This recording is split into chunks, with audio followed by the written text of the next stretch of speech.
that are operating in our region. And just a couple of weeks ago, they held, actually on May 3rd, it was the STEM East Summit, and it was all the 11 school systems participating and showcasing their young people and what they were capable of producing through their STEM efforts. And we like to say strategies that engage minds, but this was literally showing opportunities that allowed them to demonstrate their problem solving, their ways of addressing some of the world challenges, not only in healthcare and advanced manufacturing, but something that was interesting to me was this one young girl was talking about North Korea and South Korea and applying STEM for the problem solving and conflict resolution, and hearing her presentation was remarkable. In the far corner, you see these two young men with a computer. I was most impressed with them because they had created a labor exchange system for Greece, and where they had created employer incentives to try to get employers to hire workers in that country, which is very fascinating. They will be joining our youth council for a presentation on May 24th in case you'd like to attend.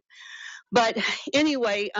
that is our future. And the best part about this partnership, either with the military or with STEM East, and I didn't get to talk about Work Ready Communities, but it's been the same collaboration of partnerships with our school systems, our community colleges, our economic development, our regional economic development, along with Duke Energy, Gold Leaf Foundation, economic development from every single county, our chambers of commerce, our local Rotary clubs,